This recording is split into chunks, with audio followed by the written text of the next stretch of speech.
everyone in San Francisco and on ACM Gather, and if you're going to join us on YouTube at some point, we thank you also for visiting and being with us. We know time's an illusion, so anytime you get here is a good time to heal. First thing I want to say, the title of my talk, Be Grateful for Everything? Oh, really? So let's give a little gratitude and love right now for Reverend Kelly, for Reverend Tony, for Reverend Deuce Althea. They're like and Lynn on ACM Gather. They show up every week, all right? They put it on for us so we can hear and get, hopefully, an inspirational message. So, it is the inspiration for the talk. It is the season of Thanksgiving. For those of us in the United States, we celebrate Thanksgiving this Thursday. Reverend Tony, in fact, has given many talks on this in the past, and he explained to us the history of Thanksgiving in the United States. And I'll just give you a brief summary. Of course, we all know, most of us who grew up in the United States, the Thanksgiving started early on with the Pilgrims. And when the Pilgrims first came here, the folks from England, they came over and settled here. They were, having a hard time, and it was the Native Americans in the local areas that helped them survive by sharing with them. And so there was at one point this celebration together, and they termed it Thanksgiving. They shared with it, which is really a healing, because when you think about it, two people from different worlds who don't know each other and perhaps didn't even know they existed came together for that time. But it wasn't until 1863 when Abraham Lincoln, perhaps our finest president, consecrated Thanksgiving as a national holiday, and it's probably our most spiritual, secular holiday, as I said, Reverend Tony has talked about in the past. So if you want to know more about that, reference Reverend Tony's talks. They're probably on the website somewhere. Okay. So when we talk about gratitude in the Course in Miracles, it does change things up a little bit, doesn't it? Just like the Course in Miracles usually does, it puts a twist on our understanding of it.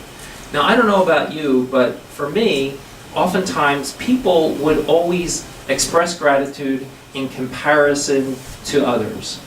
And like one of the expressions I used to hear growing up is that when someone would see someone who was suffering, they would say, "There, by the grace of God, go I." Right? That's a popular secular expression.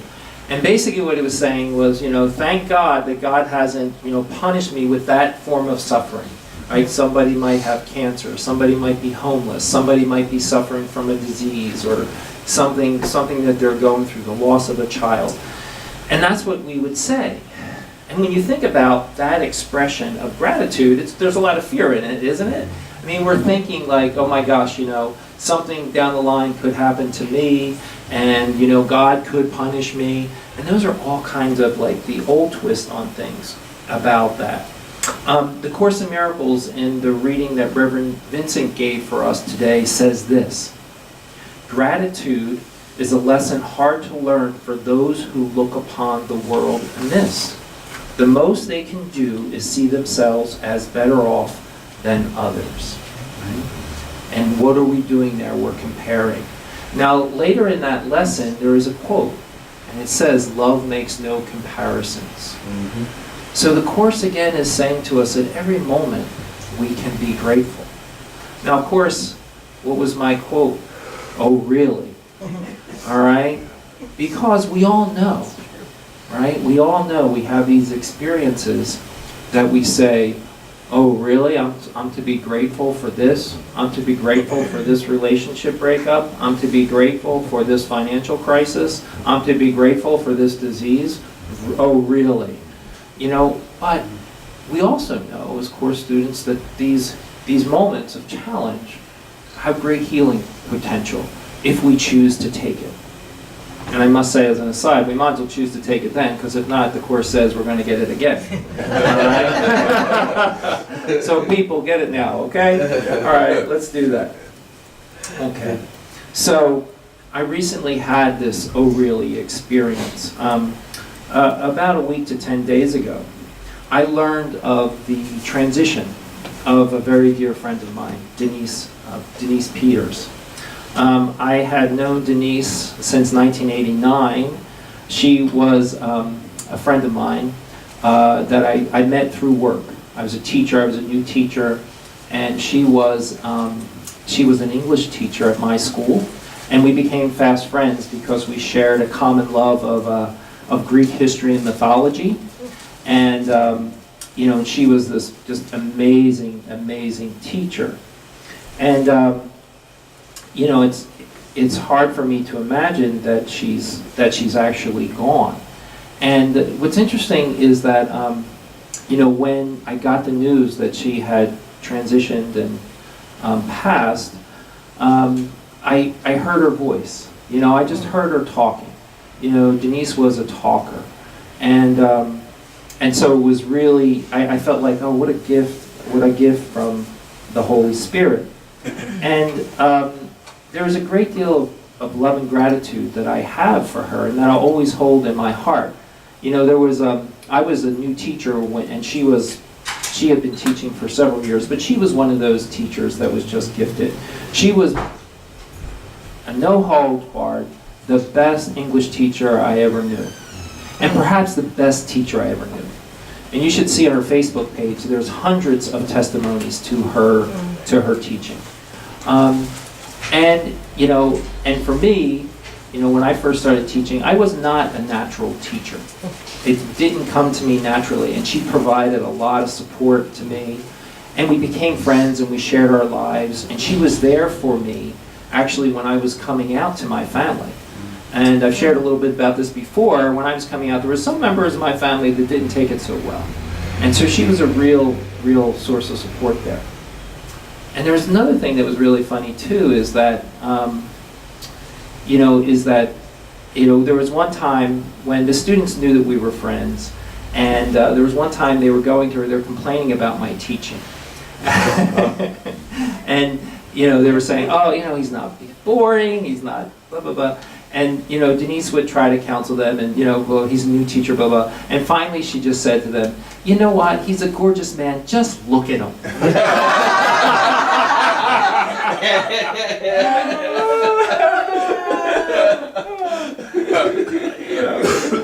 So, what are you going to do, these kinds of things. And, it's just, I was beforehand, I was just thinking about this experience, and, I'm not going to say, honestly, that at this moment I'm grateful for her passing. She had a lot of health problems, and she actually had to retire because of a disability. And matter of fact, she became disabled one time, and she was out going for a walk in her neighborhood, and literally a tree fell on her. And so that furthered her health problems, and so she had all these kinds of really tough health situations that took place, and I also really believe that it's like, I hate to say this a little bit, but sometimes when your soul's purpose is up in this lifetime, maybe the soul leaves. And I don't, she was a born teacher, and she was no longer able to teach because of her, physical ailment. And so in some ways, I feel that pain, not only the physical pain, but that psychological pain and suffering of not being able to teach was a great healing, for her as she moved on. So, what do we do with all this? Well, we basically say and take a look at, our own experience and how do we reframe it? And the Course says this: I think gratitude and having gratitude for even the tough stuff in our lives is related to purpose. A Course in Miracles says this: a purpose is attained by means. And if you want a purpose, you must be willing to want the means as well. Mm-hmm. So what do we do when we're challenged to be loving and to grateful? We go back to our means. Everybody is here. Everybody is on ACM Gather. And for those lovely folks that are joining us on YouTube, are here because we want to heal. We want to be more loving. We want to be more kind. We want to be gentle. We want to be creative. We want to be productive. And we certainly have that. But we're also very much aware of, what Freud would call our defense mechanisms. Think about it in our lives. What is it, how many times do we defend ourselves against that heart inside of us? How many times do we defend ourselves against our vulnerability?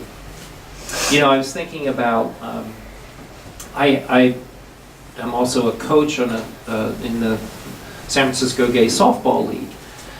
And this last off season, we had to make some tough choices. We were competing in a division, and our team didn't do so well. I shared a little bit about this. And I had to be part of the decision and deliver the news to someone on the team who's been on the team for over 20 years. And we had to release this person, And, it was a hard thing to do. But I also realized that, I was pressured to do it quickly, but the way in which I did it over the phone, I regret. I wish that I had set up a face-to-face meeting with this person, and had kind of acknowledged, had the meeting, explained the circumstances, and had the opportunity to hear his thing, because this was it turned out to be a very, very painful experience for him, and of course he'll have his lessons going forward. But I guess what we have to say about that is, again, we go back to the means, right? So what is it that I do now? Part of me, my pride wants to protect myself, right? I don't want to have to admit that I could have done it better. I don't want to have to go back to him and set up a meeting and say, hey, you know what? The way I handled this wasn't respectful. It wasn't the right way to do it. That's what I don't want to do. But Spirit's there. Spirit's in my heart. Spirit's in my mind. And that's what I'm going to do. I'm going to reach out to him, and if he's willing, I'm going to meet, and I'm going to just do my part for the atonement, right? Excuse me. And that's what the Course is saying. Like, we have the means. Sometimes the means does take face-to-face interaction. Sometimes we do have to go to our brothers and sisters and be vulnerable. Sometimes we do have to fess up our part, We're not perfect. We're not expected to be perfect.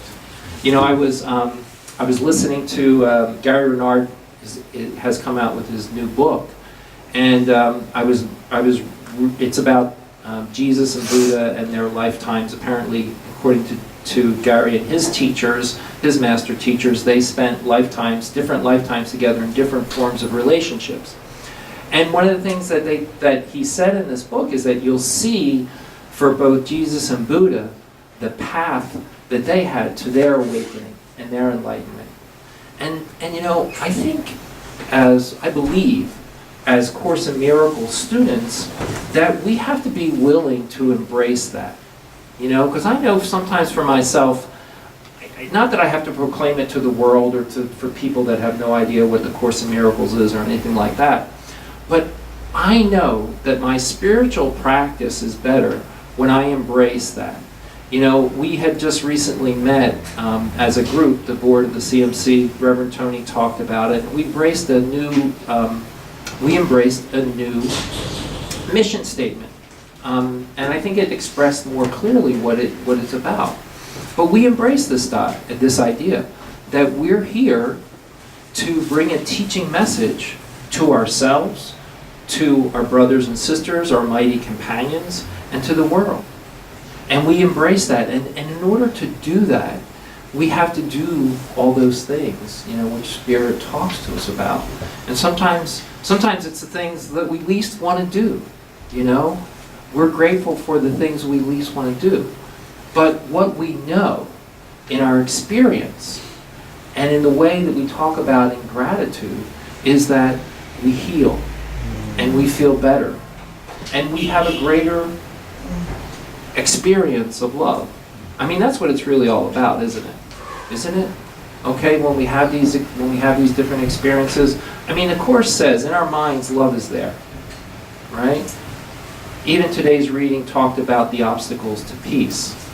When we see the world amiss, as the Course says today, when we see it amiss, we're not in gratitude, because we're not seeing it as a part of a process. And there's plenty to see amiss, you know? Just come to my room at 32 Cumberland Street.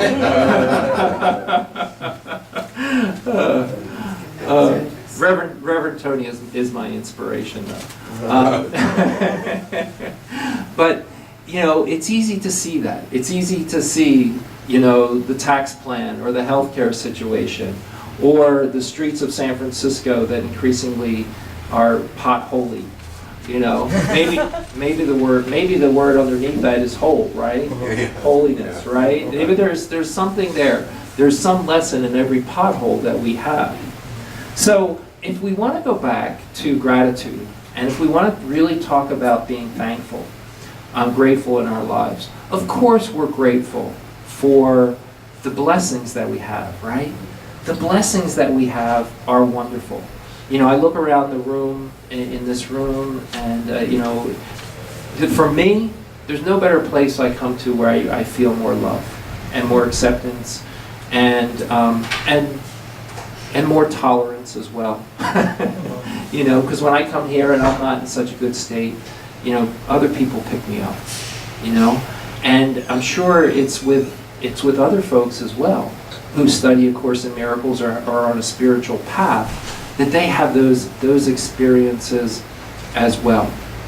We all come into our lives, we are present in our lives, and we do the best we can, even when we see the world amiss. But if we see the world amiss, we are counseled, we're encouraged to do a really simple thing. Love makes no comparisons. We don't have to compare ourselves against anybody else. We don't have to judge our lives, right?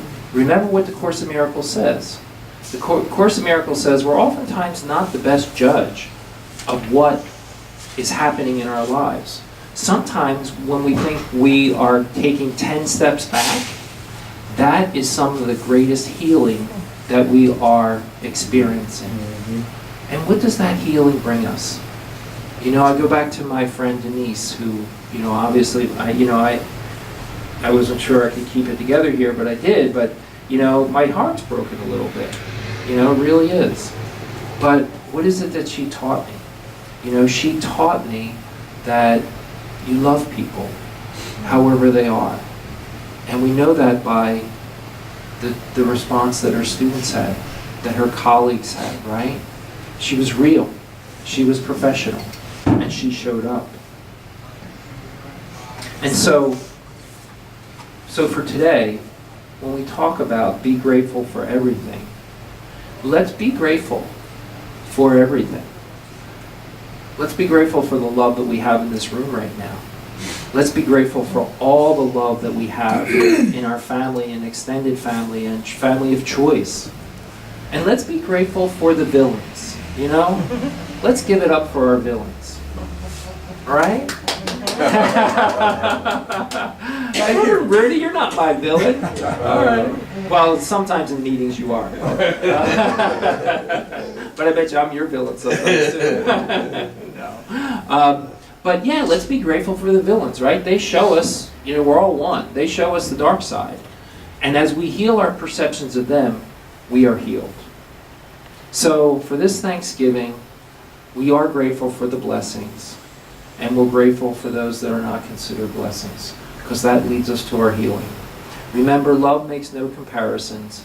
We are all one. We are love. Let's live it. And that's my talk for today.